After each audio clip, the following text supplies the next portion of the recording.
Poland deploys thousands of troops as the border crisis with Belarus deepens.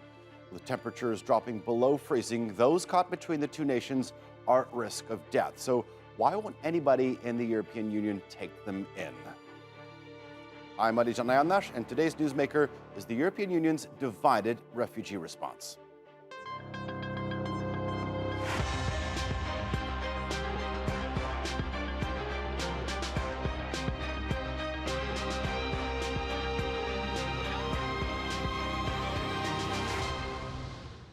The crisis on the Poland-Belarus border is gaining momentum. At least 2,000 people are stuck at a border hoping to cross into Polish territory. In the past few months, Polish authorities claim more than 25,000 attempts have been made to breach their border. And now, Warsaw is taking drastic action. The government there has deployed 15,000 troops to ensure that no one gets through.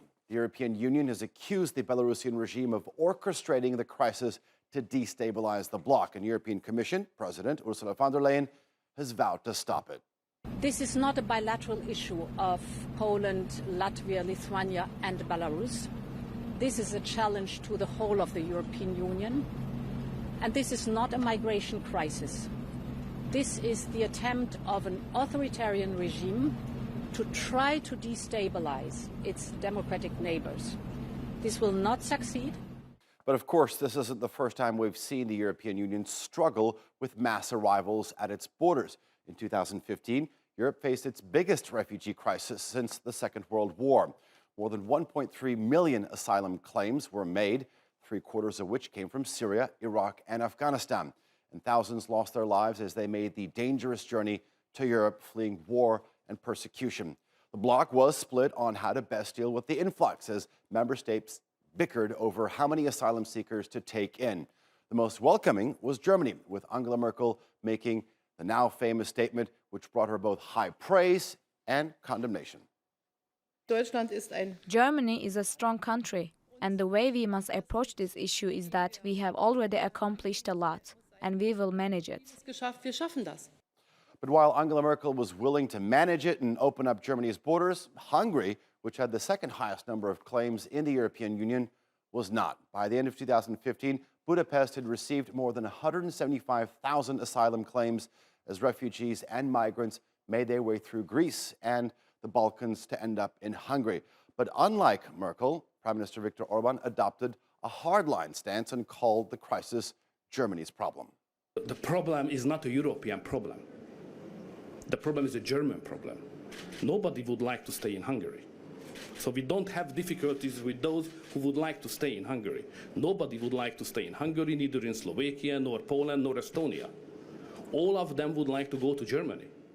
And years later, the bloc is still struggling to agree on how to deal with asylum seekers. Meanwhile, outside the European Union, migrants and refugees have been received in great numbers.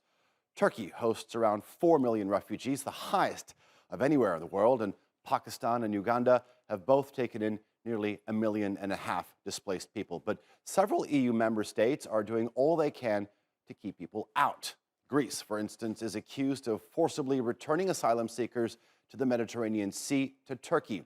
And Croatian border guards have allegedly used excessive force to push back asylum seekers at the Bosnian border who are braving freezing temperatures as they look for a way onto EU soil. Well, to discuss the current crisis on the Poland-Belarus border and the European Union's refugee response as a whole is Vice Correspondent Matthew Cassel. He's been reporting from the Polish border, but has also covered Europe's refugee crisis extensively over the past several years. Sergio Carrera is in Brussels. He is a senior research fellow and the head of the Justice and Home Affairs Unit over at the Center for European Policy Studies. And in Geneva is Philippe Dam. He's for the Advocacy Director for Europe and Central Asia over at Human Rights Watch. Gentlemen, welcome to all of you. Good to have you here on the Newsmakers. Matthew, let me start with you.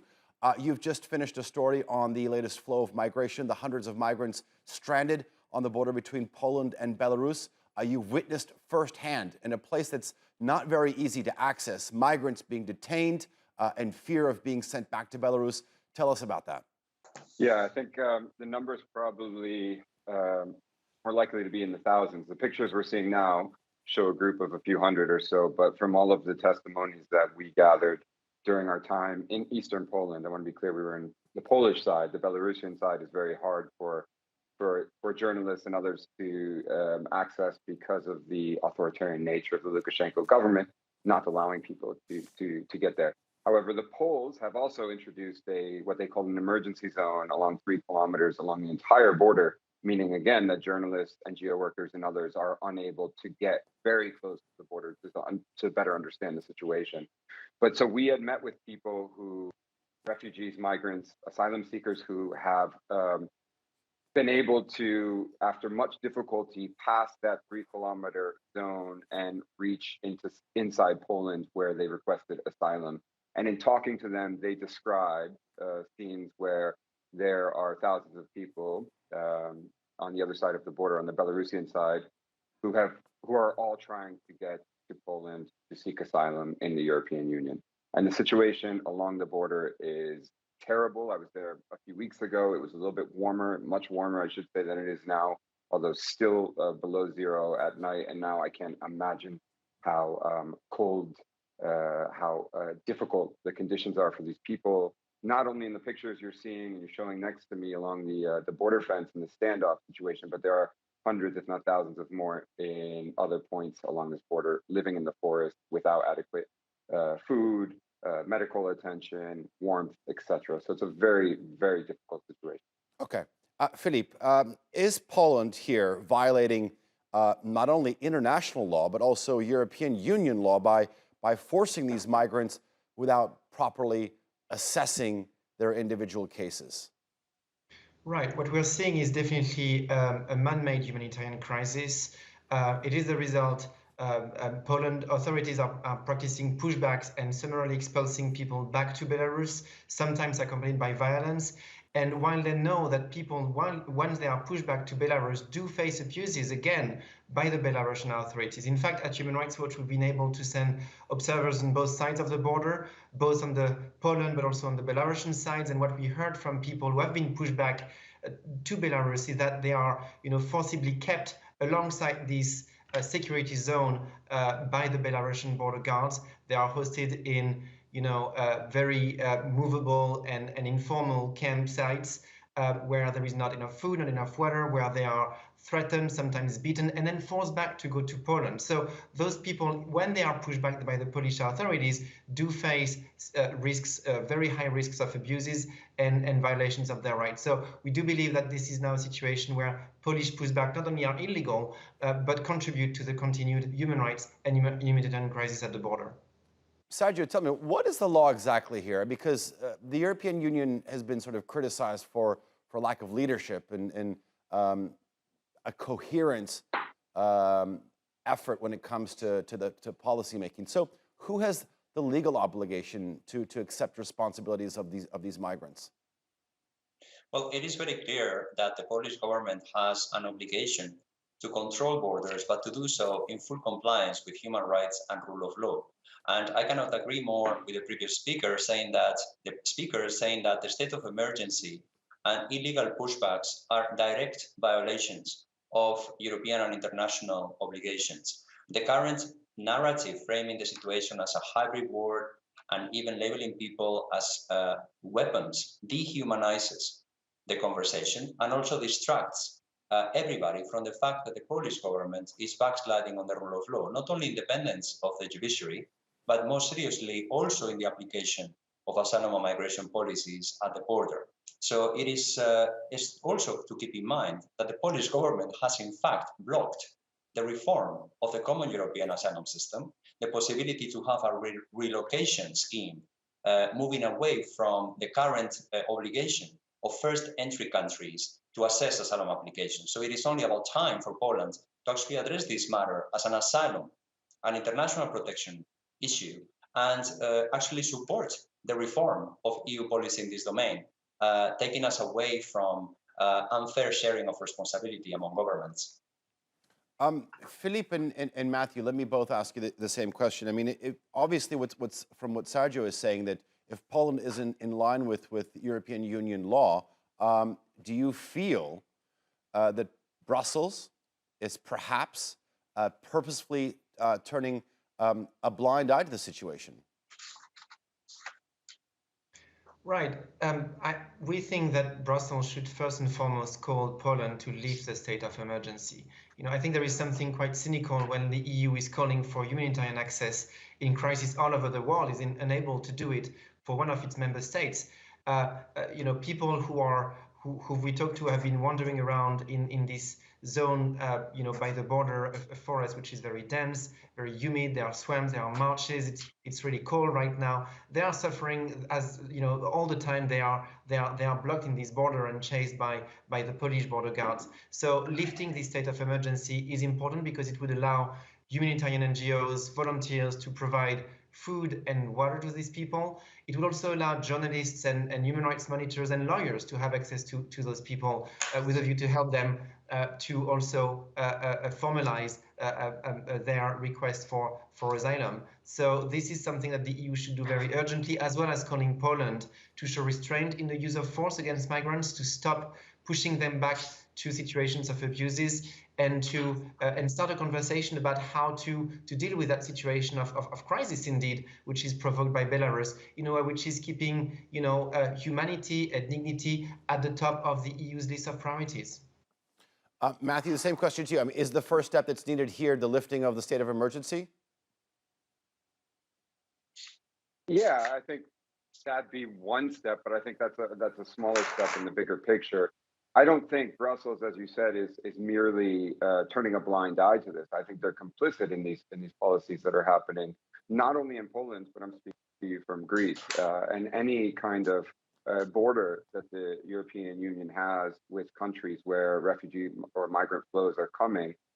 Europe has been signing off on policies that directly contradict local and European law that are supposed to ensure people's rights to protection. So I would say that Brussels is very much involved, has signed off on these policies, and so has the EU's border agency, Frontex. They're engaging in pushbacks all over the borders of the European Union at the moment. Sergio, let me turn to you. Philippe had said that one of the steps that Poland needs to take is to ensure that they actually start an environment or create an environment where discussions can be made. When you look at what's going on with Greece, in Croatia, now in Poland, is it difficult for these countries to be on that end of the spectrum, to be willing to start an environment where discussions like this are made?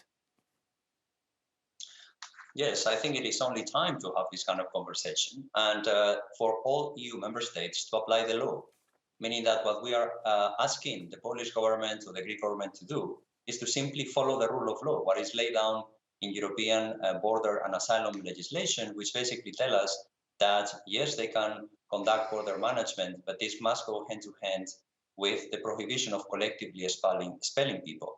And if we don't know who those people are, those people haven't been given access to a procedure to individually assess if they are seeking asylum, if they have any sort of vulnerability or needs. Are they minors? Are they, victims of trafficking? We have absolutely no idea, because the Polish authorities are consciously disregarding their obligations. And I think we must not forget that there are currently no genuine and effective ways for these people to make it legally to the EU. This is something also missing from this conversation. I mean, what other ways have those people from Afghanistan, from Iraq, from Syria to make it legally to the European Union? It's fundamentally impossible. So the fact that the current policy and legal framework at the EU level, and countries like Greece, Croatia, Poland, every EU member state, is not allowing people who have a legitimate claim and interest to look for protection elsewhere, for asylum elsewhere, is also co-creating the situation and leaving, actually exposing the European Union in hands of authoritarian regimes and neighboring governments. So let me ask you, Sergio, I mean, how successful can the ideal of a union, of a European Union be, not only if member states can pursue their own policies alongside European Union law policy, or there is a clear sort of legal path for these people? Yes, I mean, all EU member states have committed to work together in respect of migration, asylum, and borders. European Union is, there is a European Union policy consolidated there. That is why I insist so much on the importance to implement and enforce the rules that exist, allowing for exceptional practices, states of emergency, derogating fundamental values of the EU, that people have access to justice, to human dignity, to a procedure for submitting international protection is fundamentally in contradiction, not only with national constitutions of all member states concerned, but also EU treaties and their commitments towards, a union in the field of asylum. It is true that it is only time, perhaps this is also another opportunity, for governments like Poland, the Polish government, the Hungarian government, to deblock negotiations at the EU level to reform the EU Dublin regulation, which has been, following us for many years, and everyone knows it doesn't work. It, puts enormous responsibility to countries like Poland, who are holding EU external border. So to have a relocation scheme to really give people the agency also and allow them to apply for asylum is, in my view, the absolute condition to get out of this mess. Matthew, let me turn to you because you've covered a number of crises in the region and on the continent. I mean, is that the common denominator here when it comes to these hundreds of thousands of refugees, these migrants? They're looking for this decency, they're looking for this humanity, and they're expecting it from the European Union.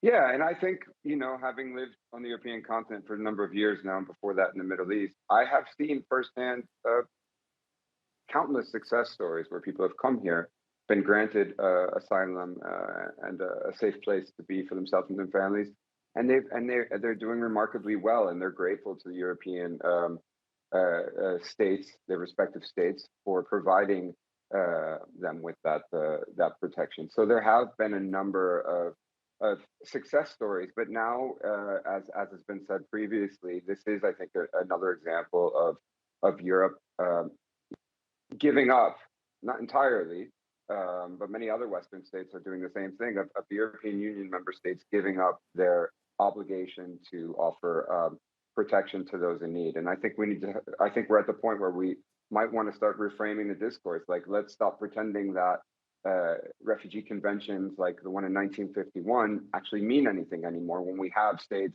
like Poland, like Greece, like others who are clearly in violation of Refugee Convention 1951. Let's stop pretending like it means anything. Let's acknowledge that these things no longer hold any water in our societies, and we have abandoned our commitment to refugees. And I think that will reframe the discussion and make people realize, well, do we actually want to be a society that is not going to provide that kind of protection to people, and what kind of society will be after that? Because Poland and many other states, Greece included, my own family comes from Poland and left as refugees over 100 years ago. I think once people start realizing that, it might come back around to hurt them, they might think differently about this. Philippe, sort of coming off what Matthew was saying, I mean, are we seeing sort of an inadequacy of the refugee status? I mean, the current definition of the term refugee, as Matthew was saying, dates back to the 1950s. Do you feel that it sort of correctly corresponds or meets with the realities of the problems faced by today's refugees? I think we should stick to this definition, and reopening the box, reopening those texts would simply put people in need of international protection even more at risk. And I think that the EU has, recognized in its legislations, as Sergio said, we should expect EU member states to apply the law. But what we are seeing in Poland today is somewhat what we also saw, 1.5 years ago at the Turkish-Greece border. What we've seen in the past, that during Gaddafi's Libya, where the EU shows that it's not able to put its acts together, where it's showing signs of vacillation when there is a migration stress at one of its borders. And finally, I think it's also very disappointing to see larger EU countries like France, like Germany, remaining quite silent on Poland's obligations on that crisis, and finally letting Poland do the dirty job at the border with Belarus, such as it let Greece or Italy do the dirty job at their borders respectively in the Central Med and with Turkey. So I agree that there is a need for application of the law. There is also a need of solidarity, and I think that despite its flaws, a model of relocation should and could be applied. It could be proposed here in Poland at the same time, or as a way to alleviate the pressure on Poland if it agrees to protect the right of these people to apply for asylum, and to receive a fair and genuine assessment of their asylum claims. I think that it is a collective responsibility, and large EU member states have contributed to this very hostile, militarized narrative, which makes people at this border today even more vulnerable. Sergio, Philippe said that the application of the law needs to be done. Let's look at some of the laws. The conventions, the Dublin regulation sort of poses fundamental issues here. I can think one can't deny that it poses unfair burden on border countries, which are the first country of entry for most asylum seekers. I mean, does this perhaps need to be revisited? Yes, absolutely. I mean, the problem is, as I mentioned before, the Polish government is against reform. Is among the group of governments that have been resisting to reform the Dublin regulation. And let's remind ourselves that Dublin regulation and other pieces of asylum law that are currently legally binding to the Polish government and Lithuanian government call for access to procedures to people and access to reception conditions for everyone in need. Now, the debate and the framing of the situation as an emergency, which has allowed the Polish authorities to set up this border fence and to apply a legal fiction of non-entry, is as if those people have never arrived. It is very important to say this is irrelevant from a legal point of view. If the Polish authorities engage in crimes or human rights violations, they're still liable, irrespective of how the Polish authorities frame this border fence that we are saying now, or a transit zone, and so forth. I think it is quite worrying that the President of the European Council has recently supported the idea for the EU to fund that border fence, instead of actually bringing it back to what I think is the crucial issue here. We have a government who is actively engaging in rule of law backsliding, and that not only affects the independence of the judiciary in the country, the respect of rights of LGBT communities, questions of abortion, the right to women to choose, as well as the rights of migrants and refugees to have access to justice and dignity. Philippe, all right, the message that seems to be sort of posed by a lot of analysts is that sort of if addressed cooperatively at a continental level, at a European level, the number of refugees and the allocation of resources seem to be entirely manageable for a very wealthy continent of almost 500 million people. But Sergio was saying, you always have this, in this case, it might be Poland, but in other cases, you're going to have an odd man out. So how do you deal with this? Right. Look, the EU Commission should have the tools to address rogue behaviors by its member states. As Sergio and Matthew said, there are EU laws that regulate how we should be able to deal with those people in distress.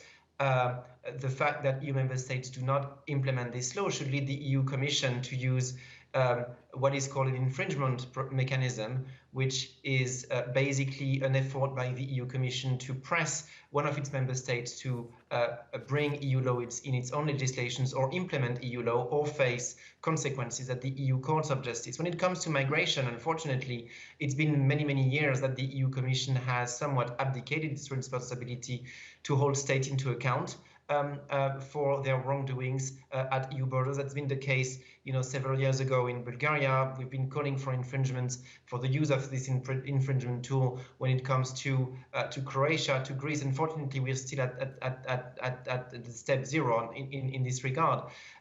There are other options which must be used as well, which is, of course, EU money. And it's important for the EU Commission never not to fund, border management projects or programs in countries which do violate EU legislations and which do put asylum seekers out of their right to apply for asylum and in situations of such vulnerability. I understand that it's been very difficult to push the Commission to do that with its own member states. I understand that for now the EU Commission may not be funding what's going on at the border, but it should be a clear condition for engagement on that situation too. Matthew, let me give you the last word in this discussion. As a journalist, as a filmmaker, you've covered many crises like this with the goals set, with the money that's been sort of pledged. Are you hopeful that we will not see another crisis like this on the doorsteps of Europe? No, I think we will continue to see crises like the one happening now on the Poland-Belarus border, happening at other border points along the European Union. And like I always try to insert into discussions around refugees and migration, that until we take a universal approach to this topic, until we start addressing the root causes that are forcing people to leave home in the first place, whether they be climate change, inequality, conflict, persecution, and other issues, until we actually address those, people are going to continue coming to Europe, the United States, Australia, and other Western states. And and we're going to continue seeing scenes like the ones we're seeing now. Okay. Matthew, Sergio, Philippe, we'll leave it there. Thanks for joining us here on The Newsmakers. And thank you for watching as well. You can follow us on Twitter at @_Newsmakers. And be sure to subscribe to our YouTube channel. I'm Alijan Nayanar. See you next time.